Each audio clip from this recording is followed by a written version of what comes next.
கர்த்தராகிய இயேசு கிறிஸ்துவின் நாமத்தினால இங்க கூடியிருக்கிற சகோதர சகோதரிகளை வாழ்த்தி வரவேற்கிறேன். இன்னைக்கு நம்ம ஆவிக்குரிய வரங்கள்ல ஆவிகளை பகுத்தறிதல்னு சொல்லி ஒரு வரம் இருக்கு. அதை பத்தி தான் நம்ம இன்னைக்கு ஆராய்ந்து பார்க்க போறோம். 1 கொரிந்தியர் 12ஆம் அதிகாரம் 8-11 வசனங்கள் வாசிக்கலாம்.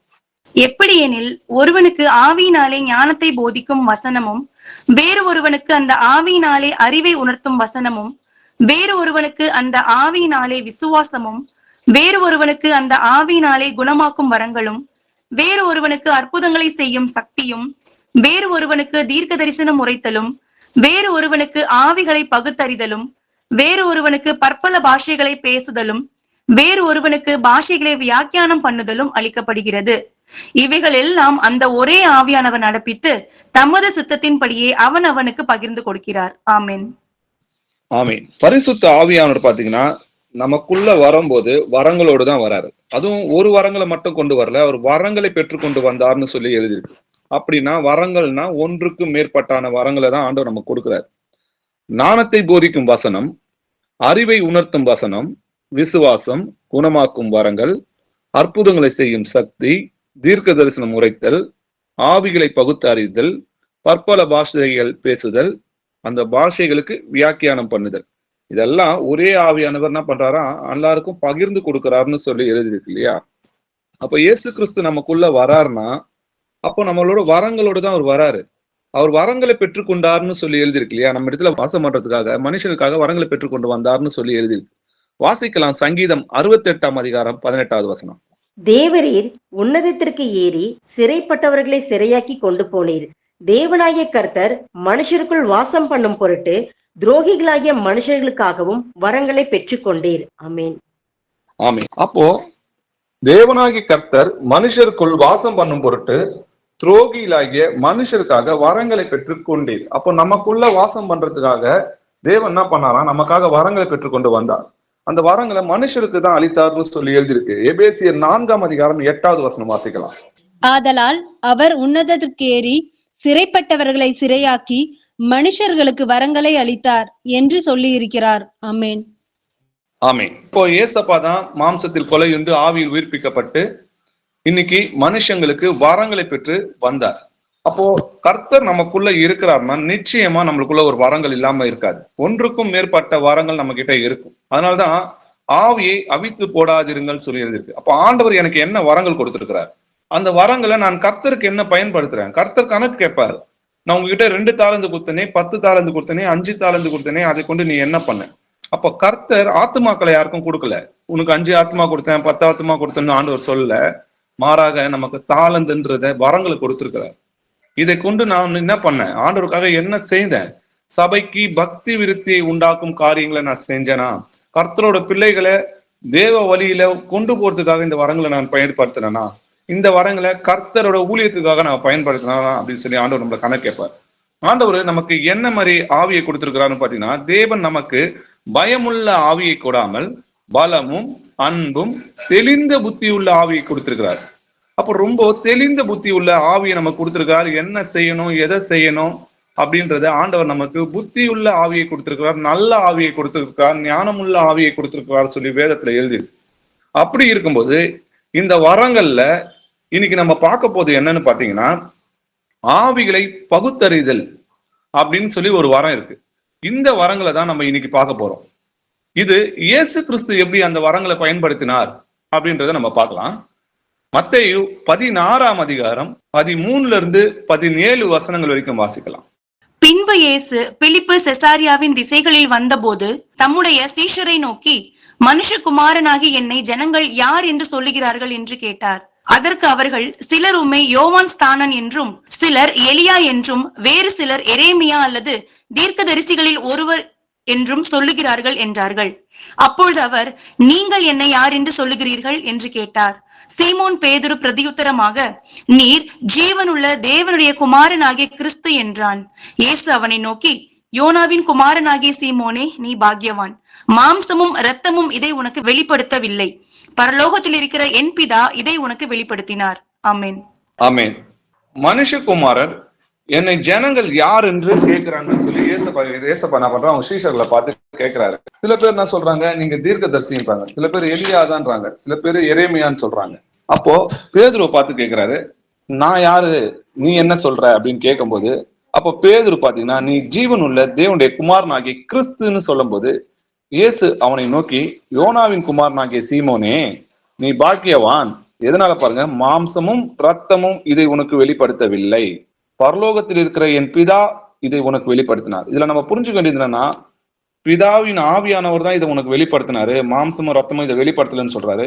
அப்போ மாம்சமும் ரத்தமும் சில காரியங்களை வெளிப்படுத்தும், அதுதான் மாம்சத்துக்குரிய சிந்தனை சொல்லி எழுதியிருக்கு. அப்போ வேத வாக்கியங்கள் எல்லாம் தேவ ஆவியினால் எழுதப்பட்டிருக்கு. அப்போ தேவனுடைய வசனங்களும் அதை அறிஞ்சு கொள்ளணும்னா தேவ ஆவியான வரங்களால தான் நம்மளால அறிந்து கொள்ள முடியும். இப்போ பிதாவின் ஆவியானவர் தான் பேசினாரு அப்படின்றத என்ன பண்ணாரு, ஆவிகளை பகுத்தறிகிற வரங்கள் மூலமா அவர் அறிஞ்சு கொண்டார். அவருக்கு எல்லா வரங்களும் கர்த்தராகிய இயேசு கிறிஸ்து கிட்ட இருந்தது.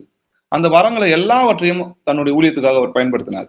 இப்போ பேதுரு கிட்ட பேசும்போது, பேதுரு கிட்ட யார் பேசுனது அப்படின்னு பாத்தீங்கன்னா, பிதாவின் ஆவியானவரே பேசினார்னு சொல்லி எழுதி. அப்போ அதுக்கு அடுத்த ஒரு கொஞ்ச நேரத்திலேயே இன்னொரு சம்பவம் நடக்குது. என்னன்னு பாருங்க, மத்தேயு 16ஆம் அதிகாரம் 21 23 வசனங்கள் வரைக்கும் வாசிக்கலாம். அது முதல் இயேசு தாம் எருசலேமுக்கு போய் மூப்பராலும் பிரதான ஆசாரியராலும் வேத பாரகராலும் பல பாடுகள் பட்டு கொலையுண்டு 3ஆம் நாளில் எழுந்திருக்க வேண்டும் என்பதை தம்முடைய சீஷர்களுக்கு சொல்ல தொடங்கினார்.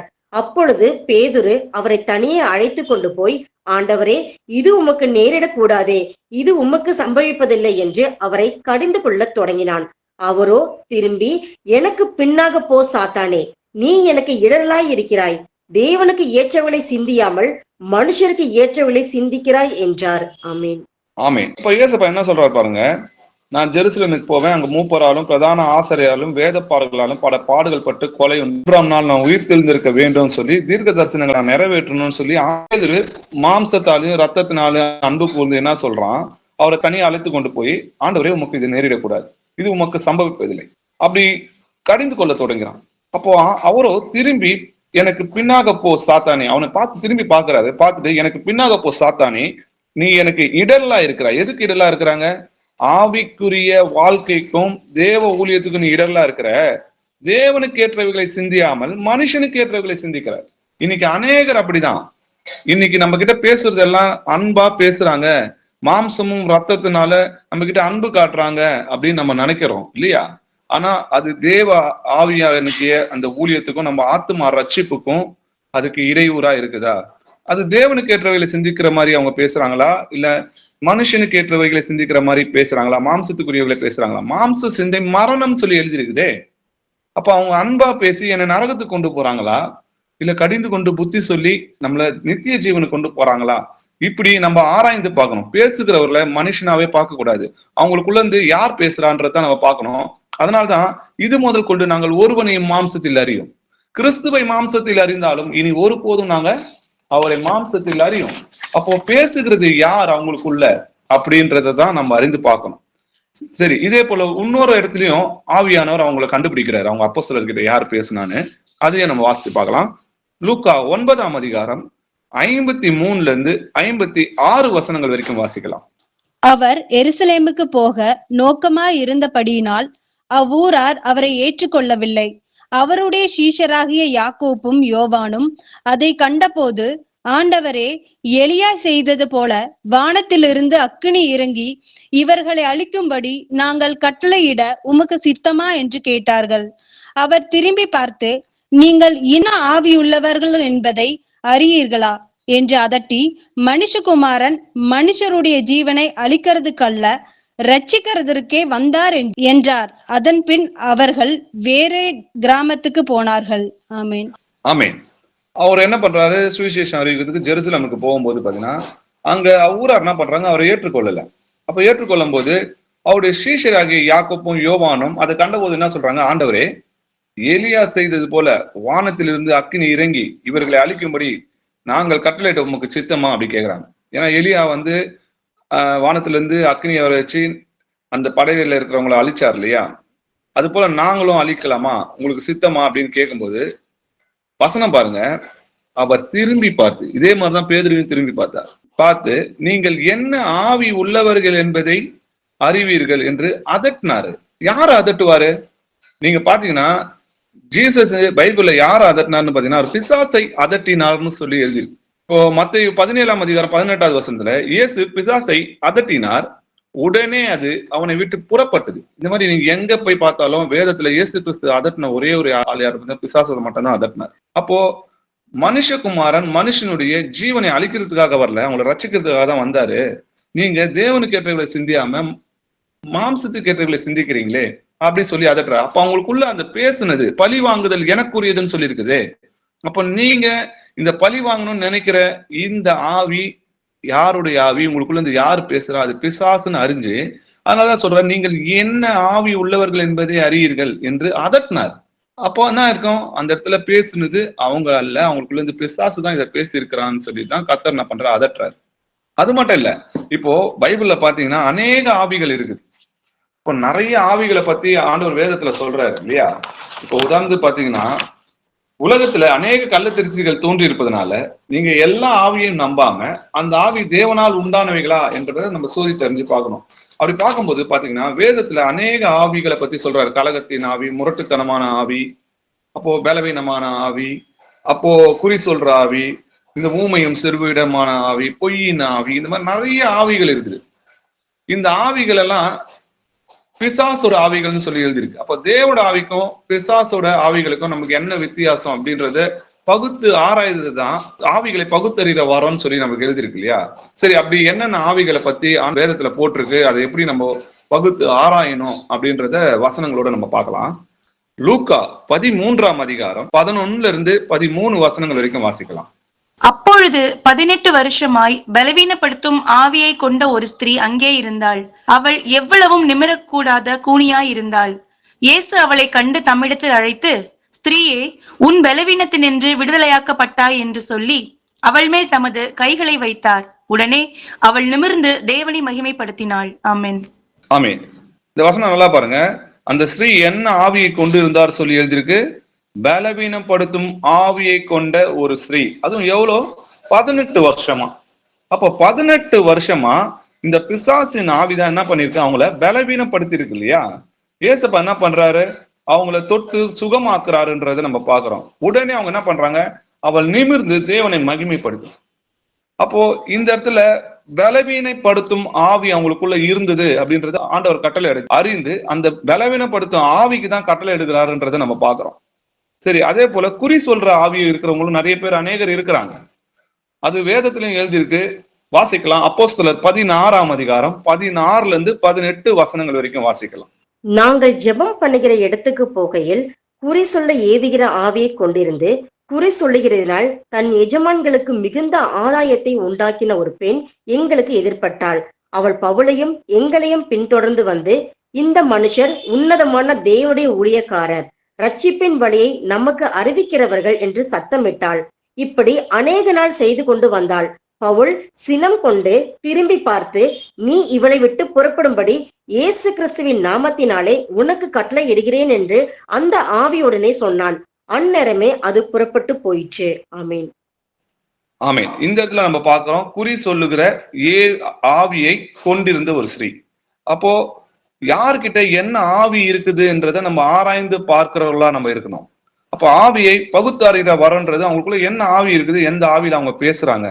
அப்போ இது முதல் கொண்டு நாங்க ஒருவனை மாம்சத்தில் அறியோம். அப்போ நம்ம மாம்சத்திலே அவங்க பார்க்க கூடாது மனுஷங்க. அவங்களுக்குள்ள இந்த பேசுறது என்ன ஸ்பிரிட்ல அவங்க பேசுறாங்கன்றத நம்ம கண்டுபிடிக்கணும் இல்லையா? அப்போ குறி சொல்ற ஆவியாவது, குறி சொல்கிறவனையாவது, கேட்கிறவனையாவது, அஞ்சரம் பார்க்கிறவனையாவது பட்டணத்தில் இருந்தா அவனை கொல்லணும்னு சொல்லி கர்த்தர் சொல்றாரு.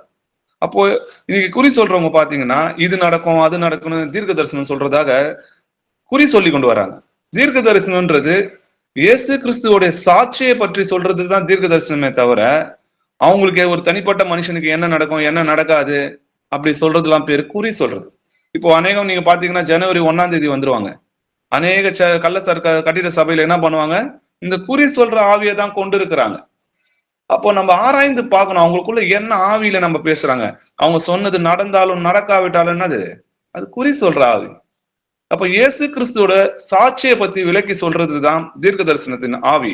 இயேசு கிறிஸ்துவோட வரும் காரியங்களை நம்மளுக்கு பரிசுத்த ஆவியான நமக்கு விளக்கி சொல்றது, அதை வசனத்தோட விளக்கி சொல்றது பேர் தான் தீர்க்க தரிசனத்தோட ஆவின்னு சொல்லி எழுதியிருக்கு. அப்போ இயேசு கிறிஸ்து அந்த மாதிரி ஆவிய அவர் சினம் கொண்டு என்ன சொல்றாரு பாருங்க, பவுல் சினம் கொண்டு திரும்பி பார்த்து இயேசு கிறிஸ்து நாமத்தினாலே உனக்கு கட்டளையிடுகிறேன் என்று அந்த ஆவியுடனே சொன்னான். யாருகிட்ட சொல்லியிருக்காங்க? அந்த ஆவி கிட்ட தான் அவர் பேசுறாருன்றதை நம்ம பாக்குறோம். அதே போல பாத்தீங்கன்னா பலவீனப்படுத்தும் அந்த ஆவி கிட்ட தான் இயேசப்பா என்ன பண்றாரு, சுகமாக்குனாருன்றதை பாக்குறோம். அப்போ நம்ம கூட கட்டளை கொடுக்கும்போது என்ன பண்ணணும், அந்த சகோதரனை பலவீனப்படுத்துற பொல்லாத சாத்தானுடைய ஆவியே உன்னை கர்த்தராகிய இயேசுவின் நாமத்தினால கடிந்து கொள்கிறேன், வெளியே போ அப்படின்னு சொல்லி கர்த்தராகிய இயேசு கிறிஸ்து நாமத்துல கட்டளையிடும் போது அந்த ஆவியை குறித்து நீங்க கட்டளையிட்டீங்கன்னா அது வெளியே போகும். அதே போலதான் இந்த குறி சொல்ற ஆவியை பவுல் அப்படிதான் சொல்றாரு, அந்த ஆவிக்கு கட்டளை எடுக்கிறாரு, அந்த ஆவி அவன் இந்த ஸ்திரீயை விட்டு விலகி போகுதுன்றதை நம்ம பார்க்கிறோம். சரி, இன்னொரு இடத்துல பாத்தீங்கன்னா ஊமையும் செவிடுமான ஆவின்னு சொல்லி வேதத்துல எழுதிருக்கு, அதை பத்தி நம்ம பார்க்கலாம். மார்க் 9ஆம் அதிகாரம் 17-18 வசனங்கள் வாசிக்கலாம். அப்பொழுது ஜனக்கூட்டத்தில் ஒருவன் அவரை நோக்கி, போதகரே, ஊமையான ஒரு ஆவி பிடித்த என் மகனை உம்மிடத்தில் கொண்டு வந்தேன். அது அவனை எங்கே பிடித்தாலும் அங்கே அவனை அலைக்கழிக்கிறது. அப்பொழுது அவன் நுரை தள்ளி பல்லை கடித்து சோர்ந்து போகிறான். அதை துரத்திவிடும்படி உம்முடைய சீஷரிடத்தில் கேட்டேன், அவர்களால் கூடாமல் போயிற்று என்றான். ஆமென். ஆமென். இங்க பாருங்க, ஒருவர் என்ன பண்றாரு, ஊமையான ஒரு ஆவி பிடித்த தன் மகனை ஏசப்பா கிட்ட கொண்டு வராங்க. அப்ப ஏசப்பா கிட்ட அவங்க கொண்டு வரும்போது என்ன சொல்றாங்க, அது அவனை எங்கே பிடித்தாலும் அங்கே அவனை அலக்களிக்கிறது. அப்பொழுது அவன் நுரை தள்ளி பல்லை கடித்து சோர்ந்து போகிறான். இவன் பிறவிலே ஊமை கிடையாது, நடுவுல பிசாசால ஊமையாக்கப்பட்டிருக்கிறான்றத நம்ம இந்த வசனம் மூலம் நம்ம தெரிஞ்சுக்கிறோம். அப்போ ஏசப்பா என்ன சொல்றாருன்னு பாருங்க, அந்த பிசாசை எப்படி விரட்டுறாருன்னு பாருங்க, யாருக்கு கட்டளையிடுறாருன்னு பாருங்க. மார்க் 9ஆம் அதிகாரம் 25-27 வசனங்கள் வரைக்கும் வாசிக்கலாம். அப்பொழுது ஜனங்கள் கூட்டமாய் ஓடி வருகிறதை இயேசு கண்டு அந்த அசுத்த ஆவியை நோக்கி, ஊமையும் செவிடுமான ஆவியே, இவனை விட்டு புறப்பட்டு போ, இனி இவனுக்குள் போகாதே என்று நான் உனக்கு கட்டளையிடுகிறேன் என்று அதை அதட்டினார். அப்பொழுது அது சத்தமிட்டு அவனை மிகவும் அலைக்கழித்து புறப்பட்டு போயிற்று. அவன் செத்து போனான் என்று அநேகர் சொல்லத்தக்கதாக செத்தவன் போல கிடந்தான். இயேசு அவன் கையை பிடித்து அவனை தூக்கினார். உடனே அவன் எழுந்திருந்தான். ஆமென். ஆமென். ஏசப்பா என்ன பண்றாரு பாருங்க, அந்த அசுத்த ஆவியை நோக்கி, அந்த மனுஷனாவே அவனை பார்க்கல, அவனுக்குள்ள இருந்த அந்த பிசாசை தான் ஆண்டவர் பார்க்கிறார் இல்லையா. ஊமையும் செவிடுமான ஆவியே, இவனை விட்டு புறப்பட்டு போ, இனி இவனுக்குள் போகாதே என்று நான் உனக்கு கட்டளையிடுகிறேன்னு சொல்லி அதை அதட்டின உடனே அந்த ஆவி அவனை விட்டு நீங்கி போறதை நம்ம பார்க்கிறோம். நம்ம பேய்களை துரத்தும் போதோ இல்ல ஒருத்தர் பேசும் போதோ அவங்களை மாம்சத்துல பார்க்க கூடாது, அந்த எந்த ஆவியில பேசுறாங்கன்றத நம்ம பார்க்கிறோம். நம்ம யாருக்காவது இப்போ உதாரணத்துக்கு நம்ம பேய்களை துரத்துறோம் இல்ல நோய்களை குணப்படுத்துறோம் அப்படின்னு நம்ம போறோம்னா, அப்ப நான் ஜெபம் பண்ணும்போது அவங்க பலவீனப்படுத்துற அந்த ஆவிக்கு தான் நம்ம கட்டளையிடணும். அதே போலதான் இங்கேயும் பாத்தீங்கன்னா அவங்கள ஊமையாவும் செவிடாவும் ஆக்கி இருந்த அந்த ஆவியை நோக்கி தான் ஆண்டவர் என்ன சொல்றாரு, கட்டளை எழுதுகிறாரு. அப்போ அவங்கள மனுஷனாவே ஆண்டவர் பார்க்கல, அவங்களுக்குள்ள என்ன ஸ்பிரிட் இருந்ததுன்னு தான் கர்த்தராகி இயேசு கிறிஸ்து பார்த்திருக்கிறாருன்றதை நம்ம பார்க்கிறோம். இது மாதிரி அநேக ஆவிகளை பத்தி ஆண்டவர் சொல்றாரு. இப்ப பாத்தீங்கன்னா இதுல எகிப்தியருடைய ஆவின்னு சொல்லி எழுதிருக்கு, வாசிக்கலாம். ஏசாயா 19ஆம் அதிகாரம் 3வது வசனம். அதனால் எகிப்தியருடைய ஆவி அவர்களுக்குள் சோர்ந்து போகும், அவர்கள் ஆலோசனையை முழுகி போக பண்ணுவேன். அப்பொழுது விக்கிரங்களையும் மந்திரவாதிகளையும் சன்னதக்காரர்களையும் குறி சொல்லியவர்களையும் தேடுவார்கள். ஆமீன். ஆமீன். இப்ப இங்க பாத்தீங்கன்னா எகிப்தருடைய ஆவின்னு சொல்லி சொல்றாரு. அப்ப எகிப்தர்கிட்ட என்ன ஆவி இருந்துச்சுன்னு பாத்தீங்கன்னா, எகிப்தர் என்ன பண்ணுவாங்கன்னு பாத்தீங்கன்னா விக்கிர ஆராதனை செய்வாங்க, மந்திரங்களை பண்ணுவாங்க, சூனியத்தம் பண்ணுவாங்க இல்லையா, குறி சொல்லுவாங்க. இந்த மாதிரி ஆவிதான் எகிப்தர்கிட்ட இருந்தது, அவங்க அதை தான் பண்ணுவாங்க. அதனாலதான் அந்த எகிப்தருடைய ஆவின்னு சொல்லி எழுதிருக்கு இல்லையா. அவங்க தான் என்ன பண்ணுவாங்க, விக்கிர ஆராதனை செய்யறவங்களா இருப்பாங்க.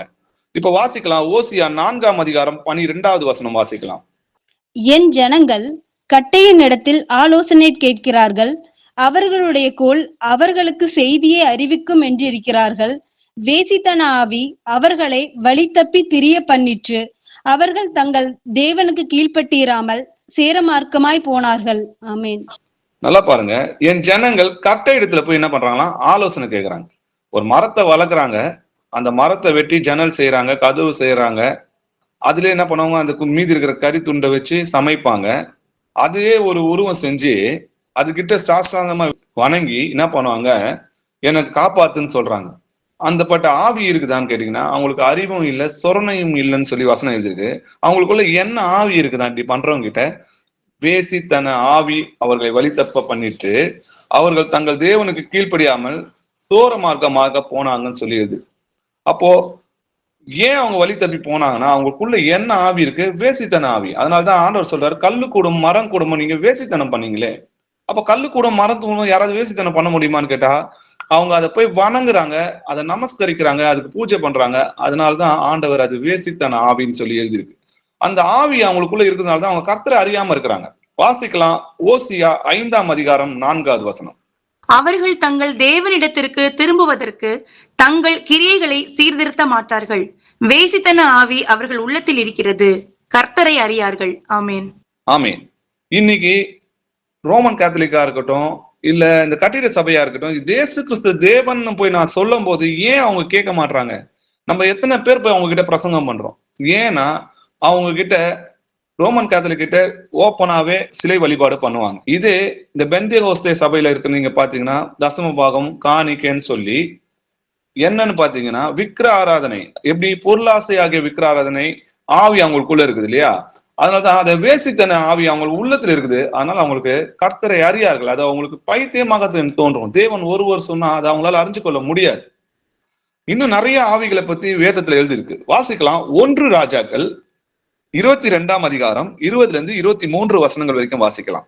அப்பொழுது கர்த்தர், ஆகா போய் கீலேயாத்தில் உள்ள ராமோத்தில் விழும்படிக்கு அவனுக்கு போதனை செய்கிறவன் யார் என்று கேட்டதற்கு ஒருவன் இப்படியும் ஒருவன் அப்படியும் சொன்னார்கள். அப்பொழுது ஒரு ஆவி புறப்பட்டு வந்து கர்த்தருக்கு முன்பாக நின்று, நான் அவனுக்கு போதனை செய்வேன் என்றது. எதினால் என்று கர்த்தர் அதை கேட்டார். அப்பொழுது அது, நான் போய் அவனுடைய தீர்க்கதரிசிகள் எல்லாரின் வாயிலும் பொய்யின் ஆவியாய் இருப்பேன் என்றது. அதற்கு அவர், நீ அவனுக்கு போதனை செய்து அப்படி நடக்க பண்ணுவாய், போய் அப்படி செய் என்றார். ஆதலால் கர்த்தர் பொய்யின் ஆவியை இந்த உம்முடைய தீர்க்கதரிசிகளாகிய இவர்கள் எல்லாருடைய வாயிலும் கட்டளையிட்டார். கர்த்தர் உம்மை குறித்து தீமையாக சொன்னார் என்றான். ஆமீன். ஆமீன். கர்த்தர் ஆகா போய் கீலேயாத்தில் உள்ள ராமாத்தில் விழும்படிக்கு அவனுக்கு போதனை செய்கிறது யாருன்னு கேட்கும்போது, ஒரு ஆவி என்ன பண்ணுது? ஒரு ஆவி அப்படியும் ஒரு ஆவி இப்படியும் சொல்லும் போது, அப்போது ஒரு ஆவி புறப்பட்டு வந்து கர்த்தருக்கு முன்பாக நின்று, நான் அவனுக்கு போதனை செய்வேன்னு சொல்லிச்சு. அப்போ ஆண்டவர் கேட்கிறாரு, நீ எப்படி அவனுக்கு போதனை செய்வேன்னு? அப்போ நான் அவனுடைய தீர்க்கதரிசிகளுடைய எல்லார் வாயிலும் பொய்யின் ஆவியாய் இருப்பேன்னு சொல்லிச்சு. அப்போ அந்த தீர்க்கதரிசிகளோட வாயில என்ன இருந்துச்சா? பொய்யின் ஆவியாய் நான் இருப்பேன்னு சொல்லுது. அப்போ ஆண்டவர் என்ன பண்றாரு? போ, நீ அப்படியே செய்யணும் போது கர்த்தர் பொய்யின் ஆவியை இந்த உம்முடைய தீர்க்கதரிசிகளாகிய இவர்கள் எல்லோரும் வாயிலும் கட்டளையிட்டார். அப்போ யார் கட்டளையிட்டா? கர்த்தரே கட்டளையிட்டாருன்றதை நம்ம பாக்குறோம். கர்த்தர் தான் இந்த பொய்யின் ஆவியை அவங்களுக்கு கட்டளையிட்டு இருக்கிறான்றதை நம்ம பாக்குறோம். ஏன்னா அவங்க சத்தியத்திற்கு கீழ்ப்படியாம விசுவாசத்துக்கு ஏற்றுக்கொள்ளாதனால கொடிய வஞ்சகத்தை தேவன் அவங்களுக்கு அனுப்பி இருக்கிறார். வாசிக்கலாம், இதே போல தாறுமாறுகளின் ஆவின்னு சொல்லி எழுதியிருக்குது. ஏசாயா 19ஆம் அதிகாரம் 14வது வசனம் வாசிக்கலாம். கர்த்தர் அதன் நடுவில் தாறுமாறுகளின் ஆவியை வரப்பண்ணினார். அனது கொண்டு வெறியன் வாந்தி பண்ணி தள்ளாடி திரிகிறது போல அவர்கள் எகிப்தே அதன் எல்லா செய்கையிலும் தள்ளாடி திரிய பண்ணுகிறார்கள். ஆமீன். ஆமீன். எகிப்தியருக்கு இந்த என்ன ஆவின்னு சொல்லி எழுதியிருக்கு? தாறுமாறுகளின் ஆவியை வர பண்ணினார். யார் வர பண்ணா? கர்த்தர் அதன் நடுவில் தாறுமாறுகளின் ஆவியை வர பண்ணார். அப்போ எகிப்தியருக்கு இந்த தாறுமாறுகளின் ஆவியை யார் வர பண்ணா? கர்த்தர் தான் வர பண்ணிருக்கிறாருன்றதை நம்ம பார்க்கிறோம். சரி, 1 சாமுவேல் 16ஆம் அதிகாரம் 14வது வசனம் வாசிக்கலாம். கர்த்தருடைய ஆவி சவுலை விட்டு நீங்கினார். கர்த்தரால் வரவிடப்பட்ட ஒரு பொல்லாத ஆவி அவனை கலங்க பண்ணி கொண்டிருந்தது. ஆமீன். ஆமீன். சவுல் பாத்தீங்கன்னா கர்த்தரால் அபிஷேகம் பண்ணப்பட்டவர். ஆனா எப்போ தன் இருதயத்துல கசப்பான எண்ணம் தாவீது மேல பொறாம வந்துச்சோ, அப்பவே என்னன்னு பாத்தீங்கன்னா பரிசுத்த ஆவியானவர் சவுலை விட்டு நீங்கினார். கர்த்தரால் விடப்பட்ட ஒரு பொல்லாத ஆவி அவனை கலங்க பண்ணிது. சவுல் கொன்றது 1000, தாவீது கொன்றது 16,000 சொல்லும் போதே அவன் காய்மகாரமா அவனை பார்க்க ஆரம்பிச்சான். இன்னும் ராஜ்யத்தை மாத்திரம் தான் அவனுக்கு கொடுக்கல அப்படி சொல்லி அந்த நாள்ல இருந்து அவனை சத்ருவா என்னன்னா அந்த பொறாம எண்ணம் யாதொரு கசப்பானவே நம்ம இருதயத்துல முளைச்சிச்சுன்னா பரிசுத்த ஆவியானவர் நம்ம விட்டு விளங்க விடுவார். பரிசுத்தம் இல்லாம தேவனை தரிசிக்க முடியாது. அப்ப பரிசுத்தத்தை நம்ம இழந்துட்டோம், நம்ம தீட்டுப்பட்டோம்னா கர்த்தர் விலகி போனோன்னே பொல்லாத ஆவி நம்ம இருதயங்கள்ல வரும். ஏன் பாண்டவர் இந்த பொல்லாத ஆவிகளை அவரே அனுப்புறார் அப்படின்ற அந்த கேள்வியை நம்ம கேட்டு பார்க்கலாம். 2 தெசலோனிக்கேயர் 2ஆம் அதிகாரம் 11-12 வசனங்கள் வாசிக்கலாம். ஆகையால் சத்தியத்தை விசுவாசியாமல் அநீதியில் பிரியப்படுகிற யாவரும் ஆக்கினைக்குள்ளாக்கும்படிக்கு அவர்கள் பொய்யை விசுவாசிக்கத்தக்கதாக கொடிய வஞ்சகத்தை தேவன் அவர்களுக்கு அனுப்புவார். ஆமீன். ஆமீன். சத்தியத்தை விசுவாசியாமல் அநீதியில் பிரியப்படுகிற யாவரும் ஆக்கினைக்கு உள்ளாகும்படிக்காக, அவங்க நரகத்துக்கு போகும்படியாக அவர்கள் பொய்யை விசுவாசிக்கத்தக்கதாக கொடிய வஞ்சகத்தை தேவன் என்ன பண்ணாராம், அவர்களுக்குள் அனுப்பினார்னு சொல்லி எழுது. அப்போ இன்னைக்கு சத்தியத்தை விசுவாசியாம அநீதியில் பிரியப்படுறாங்க. அநீதின்றது உலகத்தால் வருகிற எல்லாமே அநீதி தான், தேவன் கிட்ட இருந்து வராத எல்லாமே அநீதி தான். அப்படிப்பட்டவங்க ஆக்கினைக்கு போகும்படியாக தான் ஆண்டவர் என்ன பண்றாருன்னா, அவர்கள் பொய்யை விசுவாசிக்கத்தக்கதாக, பொய்னா என்னது, இந்த திருத்துவம், ரகசிய வருக, இந்த கட்டிட ஆலயம், தசம பாகம், காணிக்கை, இன்னைக்கு அநேக ஜனங்க ரோமன் கேத்தலிக் சர்ச்சில் இருக்கு, இதெல்லாம் பொய்யை விசுவாசிக்கத்தக்க கொடிய வஞ்சகத்தை தான் தேவன் அனுப்புனார்னு சொல்லி எழுதி. இப்ப அநேக பொல்லாத ஆவிகள் இருக்கிறத நம்ம பார்க்கிறோம் இல்லையா? சரி, இந்த பொல்லாத ஆவிகளை இயேசு கிறிஸ்து நாமத்தினால நம்ம துரத்துறோம் இல்லையா? எல்லாருக்கும் அந்த அதிகாரம் உண்டா? எல்லாராலும் இயேசு கிறிஸ்து நாமத்தினால பிசாசுகளை துரத்த முடியுமானா, அவரோட பிள்ளைகளுக்கு தான் அந்த அதிகாரத்தை கொடுக்குறாரு. சகல அதிகாரங்களை நான் உங்களுக்கு கொடுத்துருக்கேன். இயேசு கிறிஸ்து நாமத்திலே ஞானஸ்தானம் பெற்றுக்கொண்டவங்க தான், இயேசு கிறிஸ்துவை தரித்து கொண்ட அவரோட பிள்ளைகள் மாத்திரமே பிசாசுகளை துரத்த முடியும். வாசிக்கலாம், அப்போஸ்தலர் 19ஆம் அதிகாரம் 13ல இருந்து 16 வசனங்கள் வரைக்கும் வாசிக்கலாம். அப்பொழுது தேசந்தரிகளாய் திரிகிற மந்திரவாதிகளாகிய யூதரில் சிலர் பொல்லாத ஆவிகள் பிடித்திருந்தவர்கள் மேல் கர்த்தராகிய இயேசுவின் நாமத்தை சொல்ல துணிந்து, பவுல் பிரசங்கிக்கிற இயேசுவின் பேரில் ஆணையிட்டு உங்களுக்கு கட்டளையிடுகிறோம் என்றார்கள். பிரதான ஆசாரியனாகிய இஸ்கோவா என்னும் ஒரு யூதனுடைய குமாரர் 7 பேர் இப்படி செய்தார்கள். பொல்லாத ஆவி அவர்களை நோக்கி, இயேசுவை அறிவேன், பவுலையும் அறிவேன், நீங்கள் யார் என்று சொல்லி, பொல்லாத ஆவியனுடைய மனுஷன் அவர்கள் மேல் பாய்ந்து பலாத்காரம் பண்ணி அவர்களை மேற்கொள்ள அவர்கள் நிர்வாணிகளும் காயப்பட்டவர்களும் ஆகி அந்த வீட்டை விட்டு ஓடி போனார்கள். ஆமேன். ஆமேன். இந்த இடத்துல பாத்தீங்கன்னா பிசாசுகளை துரத்துற ஒரு சம்பவம் நடக்குது. ஆனா யார் இதை துரத்துறாங்கன்னு பாத்தீங்கன்னா மந்திரவாதியாகிய யூதர். அப்ப அவங்களுக்குள்ள என்ன இருக்கிறான்? மந்திரவாதிக்குள்ள யார் இருப்பா? பிசாசின் ஆவி அவங்களுக்குள்ள இருக்கும். மந்திரம் எந்த வச்சு சொல்லுவாங்க? பிசாசை வச்சுதான் மந்திரம் சொல்லுவாங்கன்றது பாக்குறோம் இல்லையா? அவங்க என்ன பண்றாங்க? பொல்லாத ஆவி பிடித்தவர்கள் மேல் கர்த்தராகிய இயேசுவின் நாமத்தில் சொல்ல துணிந்து, இதே போல இப்போ கர்த்தரோட பிள்ளைங்க துரத்துறாங்க இல்லையா? இயேசு கிறிஸ்து நாமத்துல சாத்தானை விரட்டுறது மாதிரி இவங்களும் அதை பண்ண துணியும் போது, அப்ப அந்த பிசாசு சொல்லுது, எனக்கு பவுலையும் தெரியும், இயேசு கிறிஸ்துவையும் தெரியும், நீ யாருன்னு சொல்லுங்க அப்படின் போது, அந்த பொல்லாத ஆவி அவர்களை நோக்கி என்ன பண்ணுது? அவர்கள் மேல் பாய்ந்து பலாத்காரம் பண்ணி அவர்களை மேற்கொண்டு அவங்க நிர்வாணியா ஓடி போனதை நம்ம பார்க்கிறோம். அப்போ இங்க என்ன நடக்குதுன்னு பாத்தீங்கன்னா, மந்திரவாதியா இருக்கிற யூதரில் சிலர்னா, மந்திரவாதி என்றது பொல்லாத ஆவி, பிசாசோட ஆவியை உடையவங்க என்ன பண்றாங்க? அவங்க இயேசு கிறிஸ்து நாமத்தை சொல்ல துணியும் போது, அந்த நாமத்தை அவங்க உச்சரிக்கும் போது, அதை சொல்ல துணியும் போது என்ன ஆகுதுன்னா, அந்த பொல்லாத ஆவி அவங்களை மேற்கொள்றதுன்றத நம்ம பார்க்கிறோம். அதே போல இது ஏன் இந்த வசனத்தை நம்ம பார்த்தோம்னா, பிரியமானவர்களே, உலகத்தில் அநேக கள்ள தீர்க்கதரிசிகள் தோன்றி இருப்பதனால் நீங்கள் எல்லா ஆவியையும் நம்பாமல் அந்த ஆவி தேவனால் உண்டாவிருக்கிறீர்களோ என்று சோதித்தறிங்கள் சொல்லி வேதத்துல எழுதியிருக்கு. அப்போ ஆவிகளை பகுத்தறிகிற வரன்றது நம்ம எல்லாருக்கிட்டையும் இருக்கும். அப்போ நம்ம எல்லாரும் என்ன பண்ணணும்? அதை சோதித்தறிஞ்சு பார்க்கணும், அவங்க யார் பேசுறா அவங்களுக்குள்ள அப்படின்றத நம்ம பார்க்கணும். ஏன்னா ஆவியானவர் நம்மளுக்கு ஞானத்தையும் உணர்வையும் அருளும் ஆவியும், ஆலோசனையும் பலனையும் அருளும் ஆவியும், அறிவையும் கர்த்தருக்கு பயப்படுகிற பயத்தையும் அருளும் ஆவியும், கர்த்தருடைய ஆவியானவர் நம்ம மேல் தங்கியிருக்கிறார். அப்போ கர்த்தருடைய ஆவியானவர் நம்ம மேல இருக்கிறான ஞானமும் உணர்வும் ஆலோசனையும் பலனும் அறிவும் கர்த்தருக்கு பயப்படுற பயமும் நம்ம கிட்ட இருக்கும். இதனாலே நம்ம தேவனுடைய ஆவியை நம்ம அறிந்து கொள்ளலாம். கர்த்தர் நம்ம ஏற்கனவே பார்த்தோம் இல்லையா? கர்த்தர் நம்மளுக்கு என்ன மாதிரி ஆவியை கொடுத்திருக்கிறான்னா, பயமுள்ள ஆவியை கூடாம பலமும் அன்பும் தெளிந்த புத்தி உள்ள ஆவியை நமக்கு கொடுத்திருக்கிறார். அப்போ நம்ம அந்த ஆவி நமக்குள்ள இருக்கிறதுனால பேசுறவங்க யாரு, அவங்களுக்குள்ள யார் பேசுறான்ற அந்த அறிகிற ஞானமும் நம்மளுக்கு ஆண்டவர் கொடுத்திருக்கிறார். அதனாலதான் இனிமேல் நம்ம யாருக்கிட்ட பேசினாலும் அவங்க கிட்ட பேசும்போது அவங்க மாம்சத்துல பேசுறாங்களா, ஆவியில பேசுறாங்களா, அவங்க கூட கர்த்தர் பேசுறாரா இல்ல சாத்தான் பேசுறானா அப்படின்றத நம்ம ஆராய்ந்து பார்க்கணும்.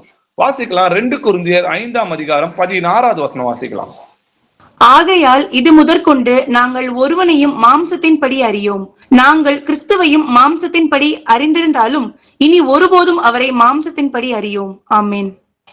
ஆமேன். சரி, இப்போ இது முதற்கொண்டு நாங்கள் ஒருவனையும் மாம்சத்தின்படி அறியும் சொல்லி எழுதிருக்கு இல்லையா? சரி, நம்ம அந்த மாதிரி ஆராய்ந்து பார்க்கலாம். இன்னைக்கு கட்டிட சபைக்கு போனீங்கன்னா, பெந்தகோஸ்தே சபைக்கு போனீங்கன்னா பரிசுத்த ஆவியானவர் வராரு, அந்நிய பாஷை பேசுறாங்க அப்படின்னு சொல்லிட்டு குதிச்சு கீழே விழுந்து புரண்டு என்ன பண்ணுவாங்க, ஆடை விலகி போது கூட தெரியாம எல்லாருமே ஒரே டைம்ல பாத்தீங்கன்னா அந்த சபையில இருக்கிறவங்க எல்லாருமே அந்நிய பாஷை பேசுவாங்க, தீர்க்க தரிசனம் சொல்லுவாங்க. இது வேதத்துல உண்மையா? இந்த நம்ம ஆவியை எந்த ஆவினால இவங்க பண்றாங்க அப்படின்றத நம்ம ஆராய்ஞ்சு பார்க்கலாம். 1 கொரிந்தியர் 14ஆம் அதிகாரம் 27, 28 வசனங்கள் வாசிக்கலாம். யாராவது அந்நிய பாஷையிலே பேசுகிறது உண்டானால் அது 2 பேர் மட்டில் அல்லது மிஞ்சினால் 3 பேர் மட்டில் அடங்கவும். அவர்கள் ஒவ்வொருவராய் பேசவும் ஒருவன் அர்த்தத்தை சொல்லவும் வேண்டும். அர்த்தம் சொல்லுகிறவன் இல்லாவிட்டால் சபையிலே பேசாமல் தனக்கும் தேவனுக்கும் தெரிய பேச கடவன். ஆமென். நல்லா வசனம் பாருங்க. யாராவது அந்நிய பாஷை சபையில பேசணும்னா 2 பேர் மட்டும் அல்லது மிஞ்சினா எவ்வளவு பேரு? 3 பேர் மட்டும் தான் பேசணும், மற்றவங்க எல்லாம் அடங்கணும்னு சொல்லியது. அவர்கள் ஒவ்வொருவராய் பேசணும், தனித்தனியா பேசணும், எல்லாம் மொத்தமா பேசக்கூடாது. அப்படி பேசினா ஒருத்தர் அர்த்தம் சொல்லணும். அப்படி அர்த்தம் சொல்லுகிறவன் இல்லாவிட்டால் அது ஒரு வரம். சபையில என்ன பண்ணும்? பேசாம தனக்கும் தேவனுக்கும் தெரிஞ்ச மட்டும் பேசியிருக்கணும். அப்போ தீர்க்க தரிசனம் வரும் உள்ளவன் தீர்க்க தரிசனுடைய ஆவி அவனுக்கு கீழ்ப்படிந்திருக்குன்னு சொல்லி எழுதிருக்கு இல்லையா? அப்போ தீர்க்க தரிசனுடைய ஆவி தீர்க்க தரிசனுக்கு அடங்கி இருக்குதே அப்படி எழுதியிருக்குன்னா, அப்போ உங்ககிட்ட பரிசுத்த ஆவியானவர் தான் அந்நிய பாஷையில பேசுறாருன்னு சொன்னா, அப்போ இந்த வசனத்துக்கு கீழ்பட்டு இருக்கணுமே. கர்த்தருடைய ஆவி கர்த்தருடைய வசனங்களுக்கு கீழ்பட்டு இருக்குமே. ஏன் சபையா எல்லாமே குதிச்சு ஒரே கலகத்தின் ஆவியா இருக்கிறீங்க? எங்கன்னா ஆவியானவர் அலக்கழிப்பாரா? இந்த மாதிரி என்ன நடக்குதுன்னே தெரியாம அலக்கழிச்சு விழுந்து பிறண்டு போவாங்களா? யாரு அலக்கழிப்பா? வாசிக்கலாம். லூக்கா 9ஆம் அதிகாரம் 42வது வசனம் வாசிக்கலாம். அவன் சமீபத்து வருகையில் பிசாசு அவனை கீழே தள்ளி அலைக்கழித்தது. இயேசு அந்த அசுத்த ஆவியை அதட்டி இளைஞனை குணமாக்கி அவன் தகப்பனிடத்தில் அவனை ஒப்பு கொடுத்தார். ஆமேன். இந்த வசனம் தெளிவா சொல்லுது, பிசாசு அவனை கீழே தள்ளி அலைக்கழித்தது. இயேசு அந்த அசுத்த ஆவியை அதட்டினார்னு சொல்லி எழுதிருக்கு. எங்கன்னா பரிசுத்த ஆவியை பெற்றவங்க கீழே தள்ளி புரண்டு வந்தாங்கன்னு சொல்லி வேதத்துல ஒரு வசனம் உங்களால காட்ட முடியுமா? அப்ப ஆவிகளை நம்ம பகுத்து ஆராயணும். சரி, அவங்க கிட்ட போயிட்டு உங்களுக்குள்ள இருக்குது இயேசு கிறிஸ்துவான்னு கேட்டு பாருங்களேன். இல்ல, அவர் வேற, இவர் பரிசுத்த ஆவின்னு சொல்லுவாங்க. அதனால நாங்கள் கொண்டு வராத சுவிசேஷத்தையாவது நாங்கள் பிரசங்கிக்காத வேறொரு ஆவியை பெற்றிருந்தா நீங்க நல்லாய் சகித்து இருக்கிறீர்களேன்னு சொல்லி ஆண்டவர் சொல்றாரு. அப்போ அவங்களுக்குள்ள என்ன ஆவி இருக்குதுன்றத நம்ம பார்க்கணும். பரத்திலிருந்து வருகிற ஆவி எப்படி இருக்கும் பாருங்க. யாக்கோப்பு 3ஆம் அதிகாரம் 17வது வசனம் வாசிக்கலாம். பரத்திலிருந்து வருகிற ஞானமோ முதலாவது சுத்தம் உள்ளதாயும் பின்பு சமாதானமும் சாந்தமும் இணக்கம் உள்ளதாயும் இரக்கத்தாலும் நற்கனிகளாலும் நிறைந்ததாயும் பட்சபாதம் இல்லாததாயும் மாயமற்றதாயும் இருக்கிறது. ஆமீன். ஆமீன். பரத்திலிருந்து வருகிற ஞானமும் முதலாவது சுத்தம் உள்ளதாயும் பின்பு சமாதானமும் சாந்தமும் இணக்கம் உள்ளதாயும் இரக்கத்தாலும் நற்கிரிகளாலும் நிறைந்ததாயும் பட்சபாதம் இல்லாதாயும் மாயமற்றதாயும் இருக்கும். அப்போ நான் சாந்தமும் மனத்தாழ்மையுமா இருக்கிறேன் கர்த்தர் சொல்றாரு. என்னிடத்தில் கற்றுக்கொள்ளுங்கள் சொல்றாரு. அப்போ மனத்தாழ்மையும் சாந்தமுமா இருக்கிற ஆவியானவர் இயேசு கிறிஸ்து தான் எனக்குள்ள இருக்கிறார் இல்லையா? அப்படி அவர் இருந்தார்னா நம்ம எப்படி இருப்போம்? அவரை போலவே இருப்போம். அவரை அறிந்திருக்கிறவன் சொல்லுகிறவன் அவர் நடந்தது போல தானும் நடக்கணும்னு சொல்லி எழுதியிருக்கு. அப்ப இதனாலே அவர்கள் என்ன ஆவி உடையவர்கள் என்பதை நம்ம அறிந்து கொள்ளலாம். 1 கொரிந்தியர் 14ஆம் அதிகாரம் 32, 33 வசனங்கள் வரைக்கும் வாசிக்கலாம். தீர்க்க தரிசிகளுடைய ஆவிகள் தீர்க்க தரிசிகளுக்கு அடங்கி இருக்கிறதே. தேவன் கழகத்திற்கு தேவனாய் இராமல் சமாதானத்திற்கு தேவனாய் இருக்கிறார். பரிசுத்தவான்களுடைய சபை எல்லாவற்றிலேயும் அப்படியே இருக்கிறது. ஆமீன். ஆமீன். தீர்க்கதரிசிகளோட ஆவி தீர்க்கதரிசிகளுக்கு அடங்கி இருக்கிறதுன்னு சொல்லி எழுதியிருக்கு. அப்போ 2 பேர் மட்டும்தான் பேசணும். இன்னொருத்தர் பேசும்போது என்ன பண்ணும்? இன்னொருத்தர் நிறுத்திடணும். தேவன் கலகத்திற்கு தேவனாயிராமல் எதுக்கு தேவனா இருக்கிறாரா? சமாதானத்தின் தேவனா இருக்கிறார். அப்போ சபையில ஒரே கூட்டமும் அழைப்பும் ஒரு அலக்கழிக்கிறதும் ஒரே சத்தமா இருந்து மத்தவங்களுக்கு இடர்ல உண்டாக்குறதும், அப்ப அங்க கலகமும் துர்ச்செயலும் இருக்குதுன்னா அங்க கர்த்தர் இல்ல, அங்க பொல்லாத ஆவி அவங்களை வழி நடத்துகிறதுன்றதை நம்ம புரிஞ்சுக்கணும். இன்னைக்கு இயேசு கிறிஸ்து தான் சர்வ வல்லமுள்ள தேவன் நம்ம போய் சொல்லும் போது, நீ வெளியே போ, யெகோவா விட்னஸான்னு கேட்பாங்க. இல்லைன்னா ஒன்லி ஜீசஸா, நீ வெளியே போ, உங்களை சேர்க்க கூடாதுன்னு வேதத்துல எழுதி இருக்கு அப்படின்னு சொல்லி நம்மள வேறொரு ஆவி உடையவர்னு சொல்லி அவங்க என்ன பண்றாங்க? நம்மள தள்ளுறாங்க இல்லையா? இது ஒன்றும் ஆச்சரியம் கிடையாது. இயேசு கிறிஸ்துவையும் அப்படிதான் சொல்லியிருந்தாங்க. இயேசு கிறிஸ்துவ என்னமா சொன்னாங்க? இவன் பேர்செபுலை கொண்டிருக்கிறான்னு சொல்லி சொன்னாங்க. வாசிக்கலாம். மார்க் 3ஆம் அதிகாரம் 22வது வசனம் வாசிக்கலாம். எருசலேமில் இருந்து வந்த வேதபாரகர், இவன் பெயல்செபூலை கொண்டிருக்கிறான், பிசாசுகளின் தலைவனாலே பிசாசுகளை துரத்துகிறான் என்றார்கள். ஆமென். தேவன் மாம்சத்துல வெளிப்பட்டு நமக்காக ஜீவனை கொடுக்க வந்தாரு. அப்படிப்பட்ட இயேசு கிறிஸ்துவை பார்த்து என்ன சொல்றாங்கன்னா, இவன் பெயர்செபூனாலே கொண்டிருக்கிறான்னா அந்த ஆவிய உடையவனா இருக்கிறான் அப்படின்னு சொல்றாங்க. ஆனா ஜீசஸ் சொல்றாரு, அப்பா சொல்றாரு, நான் தேவனுடைய ஆவினாலே பிசாசுகளை துரத்துறபடியால் தேவனுடைய ராஜ்யம் உங்களிடத்தில் வந்திருக்கு. அவர் தேவனுடைய ஆவினாலதான் பிசாசுகளை துரத்தினார் இல்லையா? அதனாலதான் சொல்றாரு, ஒருவன் பரிசுத்த ஆவிக்கு விரோதமாக தூஷண வார்த்தைகள் சொல்வாயனால் அவன் என்றென்றைக்கு மன்னிப்பு அடையாமல் நித்திய ஆக்கணைக்குள்ளையாக இருப்பான். இன்மையிலும் மறுமையிலும் அவனுக்கு மன்னிப்பு கிடையாதுன்னு சொல்லி வேதத்துல எழுதி. அப்போ இன்னைக்கு பாத்தீங்கன்னா இயேசு கிறிஸ்துவ கொண்ட ஆவி உள்ள சகோதர சகோதரிகளை சபிக்கிறாங்க இல்லையா? அவங்களுக்கெல்லாம் அவங்க என்ன சபிக்கல, என்ன நம்மள தனிப்பட்ட முறையில நம்மள சபிச்சா பரவாயில்ல, நம்ம உபதேசத்தையோ நமக்குள்ள இருக்கிற பரிசுத்த ஆவியின் உபதேசங்களை சபிக்கிறானா அவனுக்கு மன்னிப்பும் கிடையாது, அவனுக்குள்ள வேறொரு ஆவி இருக்குதுன்றதை நம்ம அறிஞ்சு கொள்ளலாம். வாசிக்கலாம். 1 கொரிந்தியர் 12ஆம் அதிகாரம் 3வது வசனம் வாசிக்கலாம். ஆதலால் தேவனுடைய ஆவியினாலே பேசுகிற எவனும் இயேசுவை சபிக்கப்பட்டவன் என்று சொல்ல மாட்டான் என்றும், பரிசுத்த ஆவியினாலே அன்றி இயேசுவை கர்த்தர் என்று ஒருவனும் சொல்லக்கூடாதென்றும் உங்களுக்கு தெரிவிக்கிறேன். ஆமேன். ஆமேன். தேவனுடைய ஆவியினாலே பேசுகிற எவனும் இயேசுவை சபிக்க மாட்டான் என்று சொல்லப்பட்டிருக்கிறது இல்லையா? சொல்ல மாட்டான். நல்லா பாருங்க, தேவனுடைய ஆவினாலே பேசுகிற எவனும் இயேசுவை சபிக்கப்பட்டவன் என்று சொல்ல மாட்டான் என்று எழுதியிருக்குது. யாராவது இயேசுவை சபிக்கிறாங்களா? நீங்க பாருங்க, ஒரு புறஜாதியாரும் சபிக்க மாட்டாங்க, ஒரு கிறிஸ்தவங்களும் சபிக்க மாட்டாங்க. ஏன்னா உங்களுக்கு நல்லாவே தெரியும் இயேசு கிறிஸ்து கர்த்தர்னு. அப்ப அவங்க யாரை சபிப்பாங்கன்னு பாத்தீங்கன்னா, நமக்குள்ள வாசமா இருக்கிற இயேசு கிறிஸ்துவை நான் போய் போதிக்கிறேன்னு வைங்களேன். இயேசு கிறிஸ்து தான் சர்வ வல்லமுள்ள தேவன், தேவன் மாம்சத்துல வெளிப்பட்டார், ஒரே தேவன் இருக்கும்போது நம்மள சபிக்கிறாங்க பாத்தியா, நீ வெளியே போ, நீ கள்ள சுவிசேஷம் சொல்ற, உனக்குள்ள கர்த்தர் கிடையாதுன்னு சொல்லி அவங்க சொல்லும் போது யார சொல்றாங்க பாத்தீங்கன்னா, இயேசு கிறிஸ்து ஆவியை கொண்டிருக்கிற மனுஷனை பார்த்துதான் அப்படி சொல்றாங்க. நல்லா பாருங்க, தாவீது கிட்ட சவுல கொல்றதுக்கு கர்த்தரை ஒப்பு கொடுக்கும் போது தாவீது சொல்றாரு, கர்த்தர் அபிஷேகம் பண்ணவர் மேல என் கைகளை நான் வைக்க மாட்டேன், நான் அப்படி கைகளை வைத்தனா அவ்வளவு நாமத்துக்கு குறைச்சல் உண்டாகும், நான் அதை நான் செய்ய மாட்டேன். 2ஆம் முறையும் கர்த்தரை ஒப்பு கொடுக்கும் போதும் கர்த்தர் அபிஷேகம் பண்ணவர் மேல நான் என் கையை வைக்க பண்ணேன். உங்களுக்கு தெரியுமா, நீங்களும் நானும் இயேசு கிறிஸ்து நாமத்துல ஞானஸ்தானம் பண்ணும்போது கர்த்தரால் அபிஷேகம் பண்ணப்பட்டோம். அப்போ ஒருவருக்கு ஒருவர் விரோதமா நம்ம பேசலாமா? ஒருவரை ஒருவர் சபிக்கலாமா? அப்போ தேவனுடைய ஆவினாலே பேசுகிற எவனும் இயேசுவை சபிக்கப்பட்டவன் என்று சொல்ல மாட்டானே.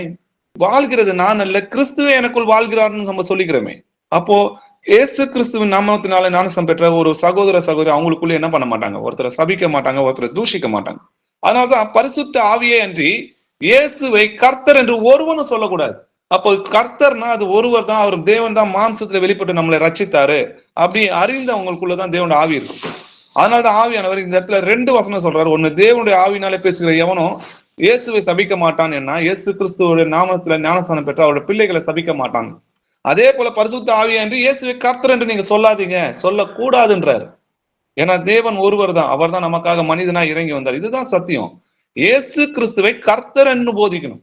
1 பேதுரு 4ஆம் அதிகாரம் 14வது வசனம் வாசிக்கலாம்.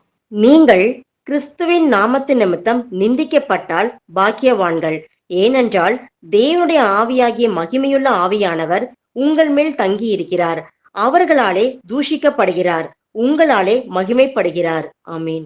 நீங்கள் இயேசு கிறிஸ்துவின் நாமத்தை நிமித்தம், நல்லா வசனம் பாருங்க, இயேசு கிறிஸ்துவின் நாமத்தை நிமித்தம், அந்த நாமத்தை நிமித்தம் நீங்க நிந்திக்கப்பட்டால் நம்ம யாரா? பாக்கியவான். எதுக்கு பாக்கியவான் சொல்றாரு? ஏனெனில் தேவனுடைய ஆவியாகிய மகிமையுள்ள ஆவியானவர் உங்கள் மேல் தங்கி இருக்கிறார். நீங்க நிந்திக்கப்படுறீங்களா? சந்தோஷப்படுங்க, கர்த்தர் நம்மோட இருக்கிறார் இல்லையா? அவரு நம்ம பட்ட பிரயாசத்தையும் எல்லாத்தையும் மறந்து விடுவதற்கு அவர் அநீதி உள்ளவர் அல்லன்னு சொல்லி எழுதி. அவர்களாலே தூஷிக்கப்படுகிறார், உங்களாலே மகிமைப்படுகிறார். கர்த்தரையும் அப்படிதான் தூஷித்தாங்க இல்லையா? இவன் பேர் சபை கொண்டு இருக்கிறான்னு சொல்லி ஆண்டவரை பத்தி சொன்னாங்க, நம்ம தேவனை பார்த்து சொன்னாங்க, நம்ம எஜமான பார்த்து சொன்னாங்க. அப்படிதான் நம்மளையும் சொல்லுவாங்க. பட்ட மரத்துக்கு அப்படின்னா பச்சை மரத்துக்கு என்ன செய்ய மாட்டாங்க அப்படின்னு ஏசப்பா முன்னாடியே சொல்லியிருக்கிறார் இல்லையா? உங்களை துன்பப்படுத்தினா நீங்க துன்பப்படுறதுக்கு முன்னாடியே என்ன துன்பப்படுத்தினாங்க அப்படின்னு நினைச்சுங்கப்பா அப்படின்னு நம்மளுக்கு முன்னதாகவே இதெல்லாம் சொல்லியிருக்கிறார் இல்லையா? வாசிக்கலாம். 2 கொரிந்தியர் 11ஆம் அதிகாரம் 2லிருந்து 4 வசனங்கள் வரைக்கும் வாசிக்கலாம். நான் உங்களை கற்புள்ள கன்னியாகிய கிறிஸ்து என்னும் ஒரே புருஷனுக்கு ஒப்பு கொடுக்க நியமித்தபடியால் உங்களுக்காக தேவ வைராக்கியமான வைராக்கியம் கொண்டிருக்கிறேன். ஆகிலும் சர்ப்பமானது தன்னுடைய தந்திரத்தினாலே ஏவாளை வஞ்சித்தது போல உங்கள் மனதும் கிறிஸ்துவை பற்றிய உண்மையினின்று விலகும்படி கெடுக்கப்படுமோவென்று பயந்திருக்கிறேன். எப்படியெனில் உங்களிடத்தில் வருகிறவன் நாங்கள் பிரசங்கியாத வேறொரு இயேசுவை பிரசங்கித்தானால், அல்லது நீங்கள் பெற்றிராத வேறொரு ஆவியையும் நீங்கள் ஏற்றுக்கொள்ளாத வேறொரு சுவிசேஷத்தையும் பெற்றீர்களானால் நன்றாய் சகித்திருப்பீர்களே. ஆமென்.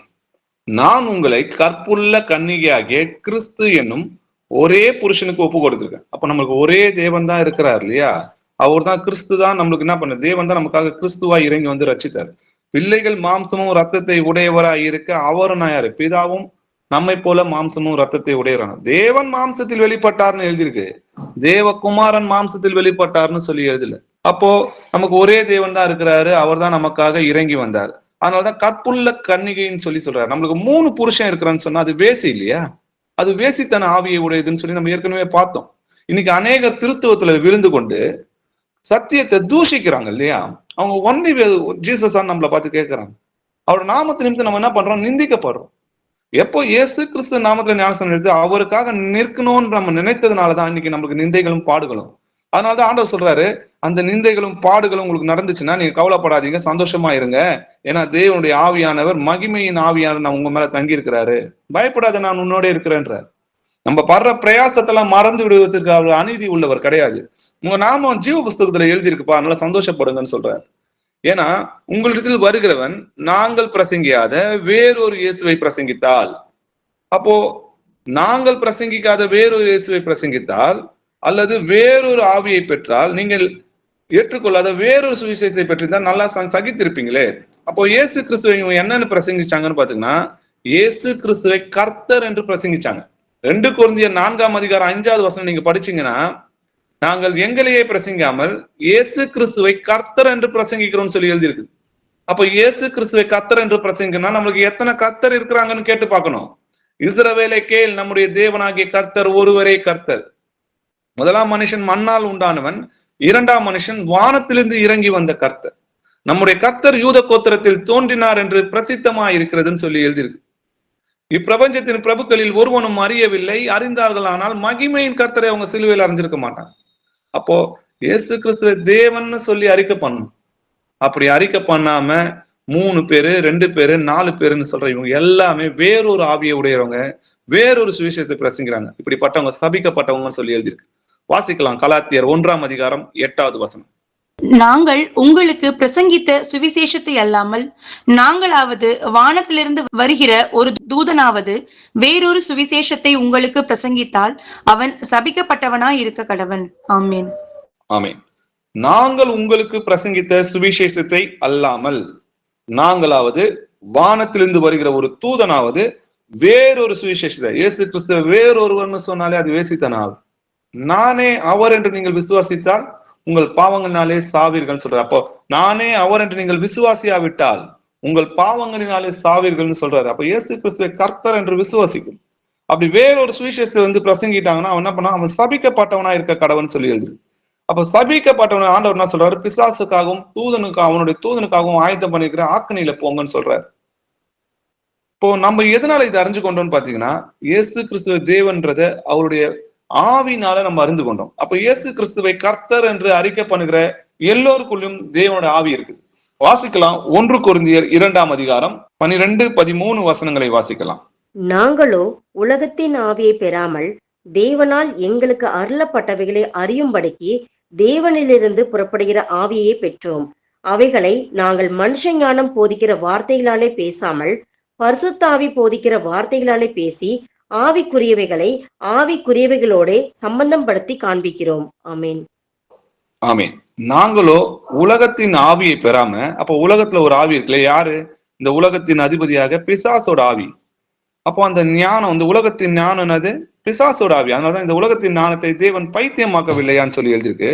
ஆனா நாங்க தேவனால் எங்களுக்கு அருளப்பட்டவைகளை, அதாவது வேதத்துல இருக்கிற புஸ்தகத்துல இருக்கிற மறைப்பொருளை நாங்க அறியும்படிக்கு தேவனிடத்திலிருந்து புறப்படுகிற ஆவியை பெற்றோம்.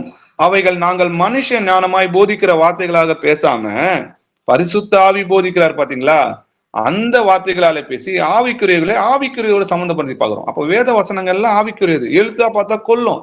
அப்ப ஏன் ஆண்டவர் ஜெபம் பண்ணாரு? அப்படின்னு அந்த கேள்வியை கேட்டு பார்க்கணும். வசனம் நீங்க தேடி பார்த்தீங்கன்னா, அவர் மாம்சத்தில் இந்த நாட்களில் தன்னை ரட்சிக்க வல்ல தேவனை நோக்கி ஜெபம். அப்போ ஒரு வசனத்தை ஏன் இப்படி பேசினாரு, எதுக்காக பேசினாரு? அவர் மனிதனா நமக்காக இறங்கி வந்தார். அவர் மனிதனாய் இருந்து ஏன் மனிதனா வந்தாரு? மனிதனால மரணம் உண்டானதுனால அதே மனிதனால தான் உயிர் தெழுதல் வரணும். அதனால தன்னுடைய வல்லமையை குறைத்து கொண்டு அடிமையின் சாயலாகி மனித ரூபமாய் காணப்பட்டார். தேவனை ஒருவனும் ஒரு காலம் கண்டது கிடையாது. அவர் மனுஷனா பிறந்து வந்த போது அவரை பார்க்க முடிஞ்சது. தேவன் மாம்சத்தில் வெளிப்பட்டார், தேவ தூதர்களால் காணப்பட்டார். அதுக்கு முன்னாடி தேவ தூதர்களும் அவரை கண்டது கிடையாது. தேவனை ஒருவனும் ஒரு காலம் கண்டது கிடையாது.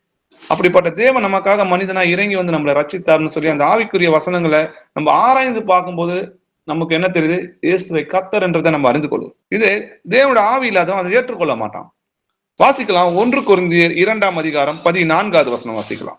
ஜென்ம சுபாவமான மனுஷனோ தேவனுடைய ஆவிக்குரியவைகளை ஏற்றுக்கொள்ளான். அவைகள் அவனுக்கு பைத்தியமாக தோன்றும். அவைகள் ஆவிக்கேற்ற பிரகாரமாய் ஆராய்ந்து நிதானிக்கப்படுகிறவர்களானதால் அவைகளை அறிய மாட்டான். ஆமென். ஜென்ம சுபாவ மனுஷனும் தேவனுடைய ஆவிக்குறிகளை ஏற்றுக்கொள்ள மாட்டான். ஏன்னா அவனுக்குள்ள தேவனுடைய ஆவி இல்லை. அவன் எதிர்த்து நிற்கிறவனாக இருப்பான். அவைகள் அவனுக்கு எப்படி இருக்குமா? பைத்தியமாக தோன்றும். அவைகள் ஆவிக்கேற்ற பிரகாரமா ஆராய்ந்து நிதானிக்கப்படுகிறதால் அவைகளை அறியவும் மாட்டான்.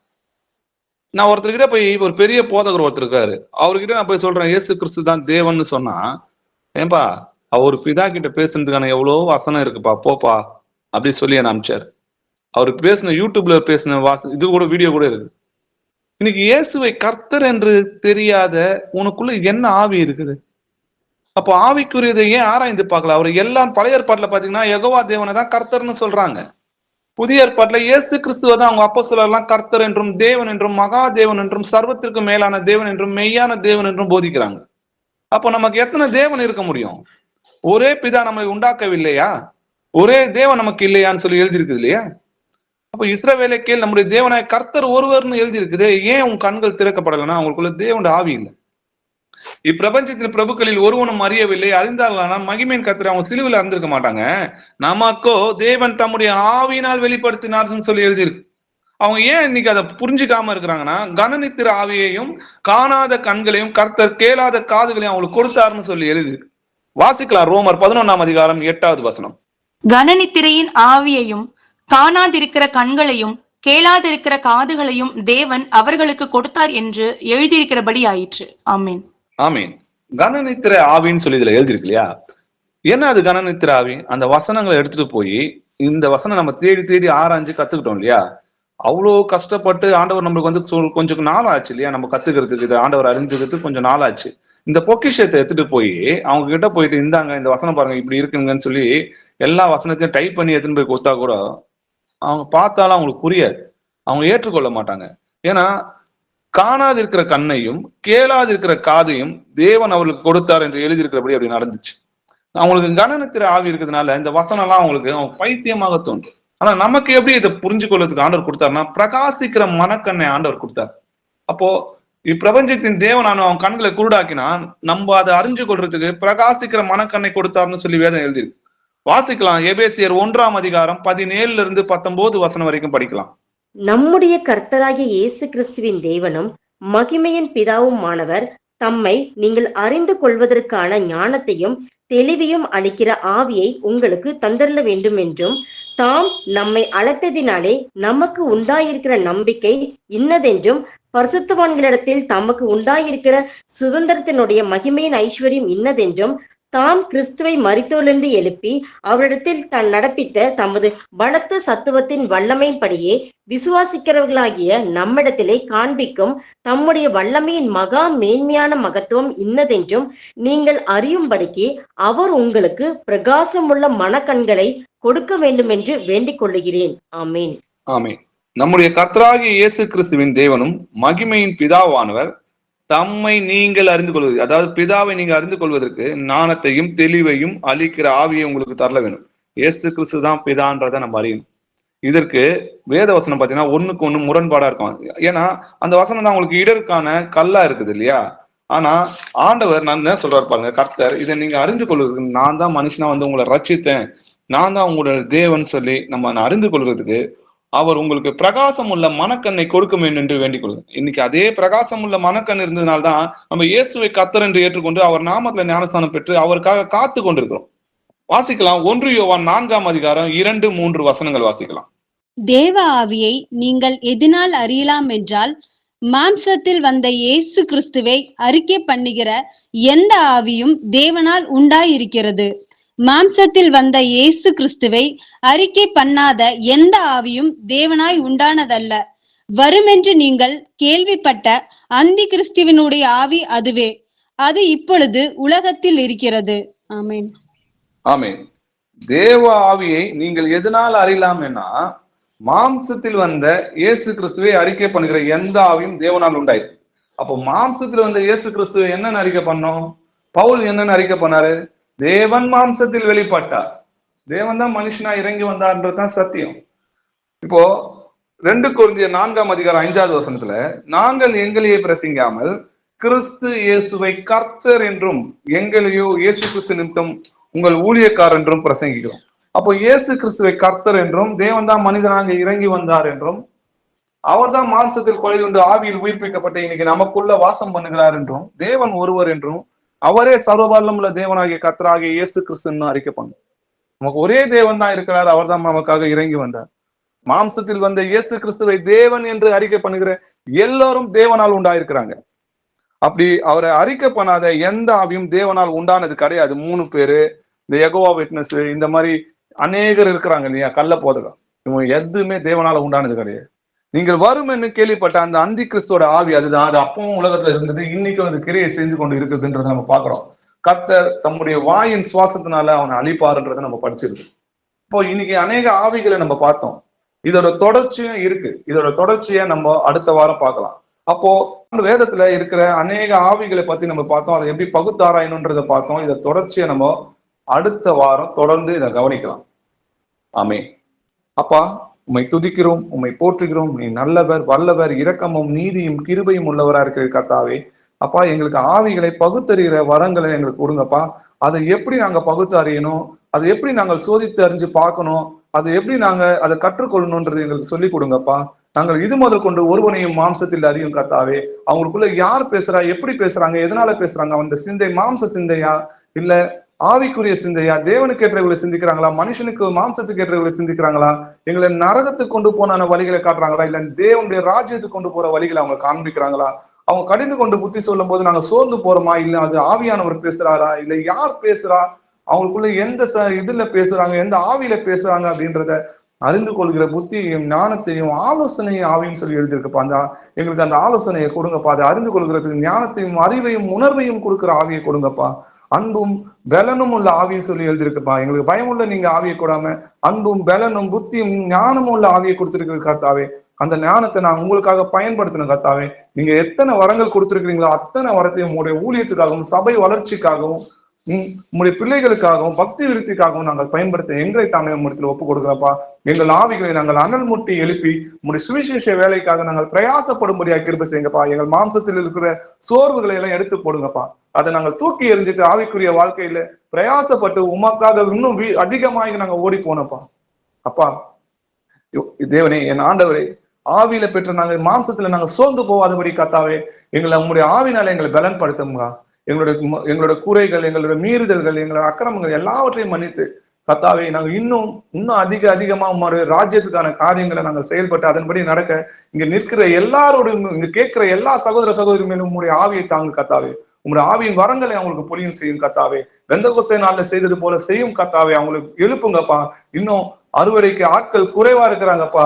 எங்களுக்கு அறுவடைக்கு ஆட்களை அனுப்புங்கப்பா. வேலையாட்கள் குறைவா இருக்கிறாங்க கர்த்தாவே. அதுக்கு அங்க வேலையாட்களை அனுப்புப்பாங்க. நிறைய சபையில இன்னும் மூப்பர்கள் எழும்பாம இருக்கிறாங்க கர்த்தாவே. அவங்களுக்கு மூப்பர்களை எழும்பும்படியாக கிருபை செய்யுங்கப்பா. உங்களுடைய வல்லமையை எங்களுக்கு காண்பீங்க கர்த்தாவே. அப்பா, உங்களுடைய இரக்கங்களுக்காக நாங்க காத்து கொண்டிருக்கிறோம் கர்த்தாவே. துதிக்கான மகிமையெல்லாம் உமக்கே செலுத்துறோம் ராஜா. இயேசுவின் நாமத்தில் ஜெபிக்கிறோம் எங்கள் ஜீவனுள்ள பிதாவே. ஆமென்.